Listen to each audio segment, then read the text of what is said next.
अस्सलाम वालेकुम नाजरीन। पाकिस्तान अदबी फ़ोरम के अदबी चैनल में आपको खुशामदीद कहते हैं। हम इस चैनल से मुख्तलिफ अदबी और मालूमाती वीडियोज़ पेश करते रहते हैं।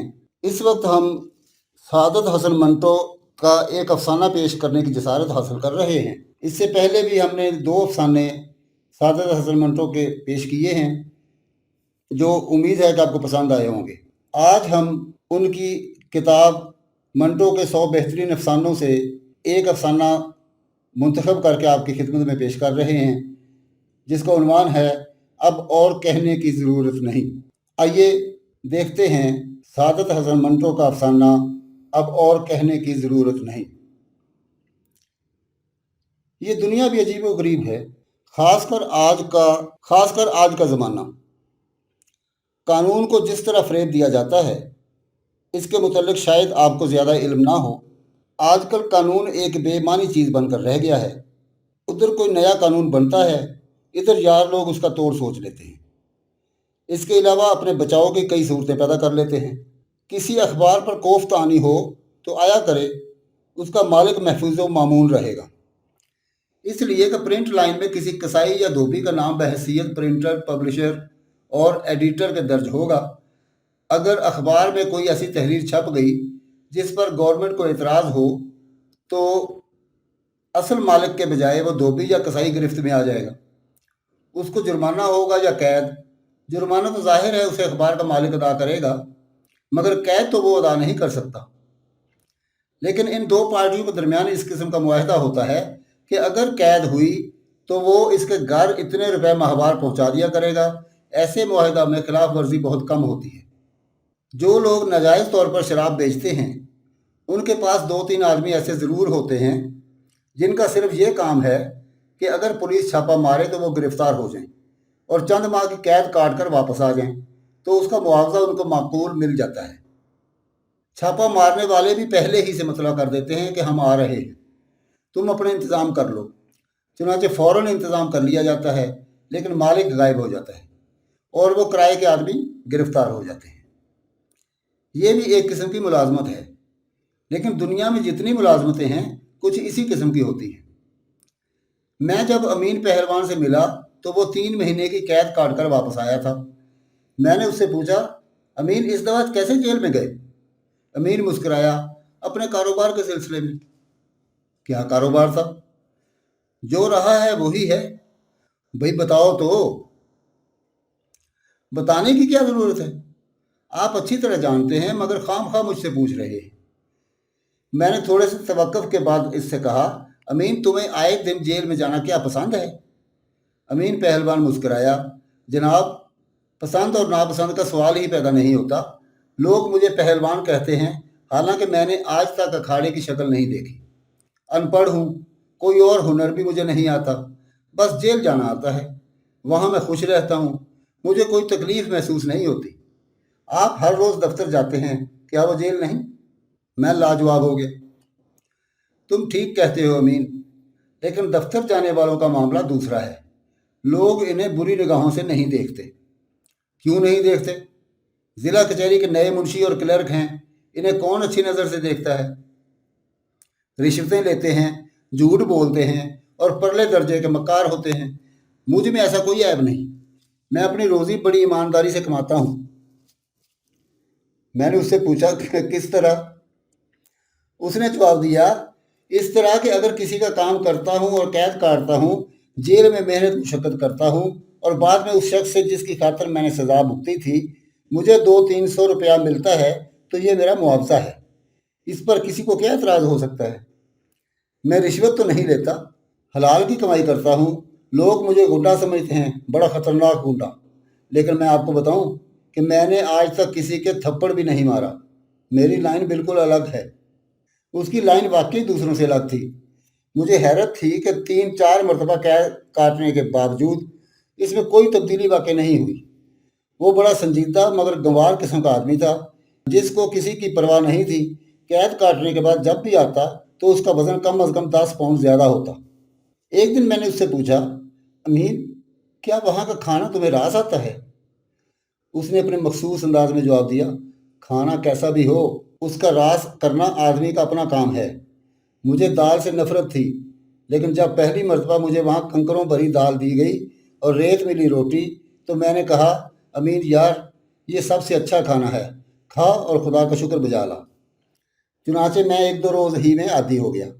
मुशक्क़त करता, खाना खाता और यूँ महसूस होता जैसे मैंने गंजे के होटल से पेट भर कर खाना खाया है। मैंने एक दिन उससे पूछा, तुमने कभी किसी औरत से भी मोहब्बत की है? उसने अपने दोनों कान पकड़े।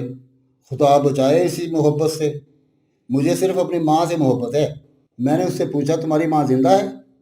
जी हाँ, खुदा के फजल करम से। बहुत बूढ़ी है, लेकिन आपकी दुआ से उसका साया मेरे सर पर देर तक कायम रहेगा, और वो तो हर वक्त मेरे लिए दुआएं मांगती रहती है कि खुदा मुझे नेकी की हिदायत करे। मैंने उससे कहा, खुदा तुम्हारी माँ को सलामत रखे, पर मैंने ये पूछा था कि तुम्हें किसी औरत से मोहब्बत हुई है या नहीं। देखो, झूठ नहीं बोलना। अमीर पहलवान ने बड़े तेज लहजे में कहा, मैंने अपनी ज़िंदगी में आज तक कभी झूठ नहीं बोला। मैंने किसी औरत से मोहब्बत नहीं की। मैंने पूछा, क्यों? उसने जवाब दिया, इसलिए कि मुझे इससे दिलचस्पी ही नहीं।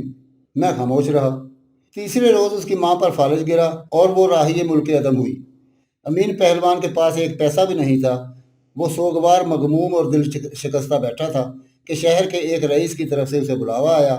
वो अपनी अजीज़ माँ की मैयत छोड़कर उसके पास गया और उससे पूछा, क्यों मियाँ साहब, आपने मुझे क्यों बुलाया है?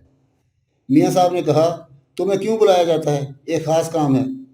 अमीन ने, जिसके दिलो दिमाग में अपनी माँ का कफन दफन तैर रहा था, पूछा, हजूर ये ख़ास काम क्या है? मियाँ साहब ने सिगरेट सुलगाया। ब्लैक मार्केट का किस्सा है। मुझे मालूम हुआ है कि आज मेरे गोदाम पर छापा मारा जाएगा, सो मैंने सोचा कि अमीन पहलवान बेहतरीन आदमी है जो इसे निपटा सकता है। अमीन ने बड़े मगमूम और ज़ख्मी अंदाज में कहा, आप फरमाइए, मैं आपकी क्या खिदमत कर सकता हूँ? भाई, खिदमत विदमत की बात मत करो, बस सिर्फ इतनी सी बात है कि जब छापा पड़े तो गोदाम के मालिक तुम होगे, गिरफ्तार हो जाओगे। ज़्यादा से ज़्यादा जुर्माना 5,000 रुपये होगा और 1-2 बरस की कैद। मुझे क्या मिलेगा? जब वहाँ से रिहा होकर आओगे तो मामला तय कर लिया जाएगा। अमीन ने मियाँ साहब से कहा, हजूर ये दूर की बात है, जुर्माना तो आप अदा कर देंगे, लेकिन कैद तो मुझे काटना पड़ेगी ना। आप बाकायदा सौदा करें। मियाँ साहब मुस्कराए। तुमसे आज तक मैंने कभी वादा खिलाफी की है? पिछली दफ़ा मैंने तुमसे काम लिया और तुमको 3 महीने की कैद हुई, तो क्या मैंने जेल खाने में हर किस्म की सहूलत बहम नहीं पहुंचाई? तुमने बाहर आकर मुझसे कहा कि तुम्हें वहाँ कोई तकलीफ नहीं थी। अगर तुम कुछ अरसा के लिए जेल चले गए तो वहाँ तुम्हें हर आसाइश होगी। अमीन ने कहा, जी ये सब दुरुस्त है, लेकिन लेकिन क्या? अमीन की आंखों में आंसू आ गए। मियाँ साहब, मेरी माँ मर गई है। कब? आज सुबह। मियाँ साहब ने अफसोस का इजहार किया। कफना दफना दिया होगा। अमीन की आंखों से आंसू टप टप गिरते गए। मियाँ साहब, अभी कुछ भी नहीं हो सका। मेरे पास तो अपने खाने के लिए भी कुछ नहीं है। मियाँ साहब ने चंद लम्हात हालात पर गौर किया और अमीन से कहा, तो ऐसा करो, मेरा मतलब है कि तजहीज़ तकफीन का बंदोबस्त मैं अभी किए देता हूँ, तुम्हें किसी किस्म का तरद्दुद नहीं करना चाहिए। तुम गोदाम पर जाओ और अपनी ड्यूटी संभालो। अमीन ने अपनी मैली कमीज की आस्तीन से आंसू पूछे, लेकिन मियाँ साहब, मैं अपनी माँ के जनाजे को कंधा भी ना दूँ। मियाँ साहब ने फलसफियाना अंदाज में कहा, ये सब रस्मी चीज़ें हैं। मरहूमा को दफनाना है, सो ये काम बड़ी अच्छी तरह से हो जाएगा। तुम्हें जनाजे के साथ जाने की क्या ज़रूरत है? तुम्हारे साथ जाने से मरहूमा को क्या राहत पहुँचेगी? वो तो बेचारी इस दुनिया से रुखसत हो चुकी है। उसके जनाजे के साथ कोई भी जाए, क्या फ़र्क पड़ता है? असल में तुम लोग जाहिल हो। मैं अगर मर जाऊं तो मुझे क्या मालूम है कि मेरे जनाजे में किस किस अजीज़ और दोस्त ने शिरकत की थी। मुझे अगर जला भी दिया जाए तो क्या फ़र्क पड़ता है? मेरी लाश को चीलों और गिद्धों के हवाले कर दिया जाए तो मुझे इसकी क्या खबर होगी? तुम ज़्यादा जज्बाती ना बनो। दुनिया में सबसे ज़रूरी चीज़ ये है कि अपनी ज़ात के मुतल्लिक़ सोचा जाए। मैं पूछता हूँ, तुम्हारी कमाई के ज़राए क्या हैं? अमीन सोचने लगा। चंद लम्हात अपनी बसात के मुताबिक गौर करने के बाद उसने जवाब दिया, हजूर, मेरी कमाई के ज़राए आपको मालूम है, मुझसे क्यों पूछते हैं? मैंने इसलिए पूछा था कि तुम्हें मेरा काम करने में क्या हिलो हुज्जत है। मैं तुम्हारी माँ की तजहीज़ तकफीन का भी बंदोबस्त किए देता हूँ, और जब तुम जेल से बाहर आओगे तो अमीर पहलवान ने बड़े बैंडे अंदाज में पूछा, तो आप मेरा भी बंदोबस्त कर देंगे? मियाँ साहब बौखलाए। तुम कैसी बातें करती हो अमीन पहलवान? अमीन पहलवान ने ज़रा दुरुस्त लहजे में कहा, अमीन पहलवान की ऐसी की तैसी। आप ये बताइए कि मुझे कितने रुपए मिलेंगे? मैं ये 1,000 से कम नहीं लूँगा। 1000 तो बहुत ज़्यादा है। अमीन ने कहा, ज़्यादा है या कम, मैं कुछ नहीं जानता। मैं जब कैद काट कर आऊँगा तो अपनी माँ की कब्र पुख्ता बनाऊँगा, संगे मरमर की। वो मुझसे बहुत प्यार करती है। मियाँ साहब ने उससे कहा, अच्छा भाई 1000 ही ले लेना। अमीन ने मियाँ साहब से कहा, तो लाइए इतने रुपए दीजिए कि मैं कफन दफन का इंतज़ाम कर लूँ, उसके बाद मैं आपकी खिदमत के लिए हाज़िर हो जाऊँगा। मियाँ साहब ने अपनी जेब से बटुआ निकाला, लेकिन तुम्हारा क्या भरोसा है? अमीन को यूँ महसूस हुआ जैसे उसको किसी ने माँ बहन की गाली दी है। मियाँ साहब, आप मुझे बेईमान समझते हैं? बेईमान आप हैं, इसलिए कि अपने फेलों का बोझ मेरे सर पर डाल रहे हैं। मियाँ साहब मौकाशनास थे। उन्होंने समझा कि अमीन बिगड़ गया है। चुनाचे उसने फौरन उसे अपनी चर्ब ज़बानी से राम करने की कोशिश की, लेकिन अमीन पर कोई असर ना हुआ। जब वो घर पहुंचा तो देखा कि गुस्साल उसकी माँ को आखिरी गुस्ल दे चुके हैं, कफन भी पहनाया जा चुका है। अमीन बहुत मुतहैयर हुआ कि इस पर यह मेहरबानी किसने की है? मियाँ साहब ने। लेकिन वो तो सौदा करना चाहते थे। उसने एक आदमी से, जो ताबूत को सजाने के लिए फूल गूंद रहा था, पूछा, यह किस आदमी ने एहतमाम किया है? फूल वाले ने जवाब दिया, हजूर आपकी बीवी ने। अमीन चकरा गया। वो अपने शदीद ताज्जुब का मुजाहरा करता, मगर खामोश रहा। फूल वाले से सिर्फ इतना पूछा, कहाँ है वो? फूल वाले ने जवाब दिया, जी अंदर हैं, आपका इंतज़ार कर रही थी। अमीन अंदर गया तो देखा कि एक नौजवान खूबसूरत लड़की उसकी चारपाई पर बैठी है। अमीन ने उससे पूछा, आप कौन हैं? यहाँ क्यों आई हैं? उस लड़की ने जवाब दिया, मैं आपकी बीवी हूँ, यहाँ क्यों आई हूँ ये आपका अजीबोगरीब सवाल है। अमीन ने उससे पूछा, मेरी बीवी तो कोई भी नहीं, बताओ तुम कौन हो?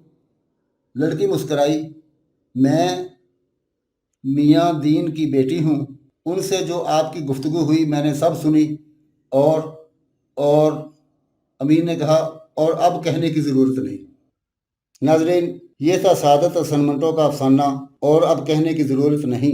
उम्मीद है कि आपको ये अफसाना पसंद आया होगा। आपसे गुजारिश है कि हमारी इस वीडियो को लाइक करके अपने दोस्तों के साथ शेयर करें और हमारे चैनल को सब्सक्राइब करें, ताकि हमारी हर आने वाली वीडियो का नोटिफिकेशन आपको मिलता रहे। बहुत शुक्रिया। मिलते हैं अगली वीडियो में एक और अदब पारे के साथ। तब तक के लिए इजाज़त। अल्लाह हाफिज़।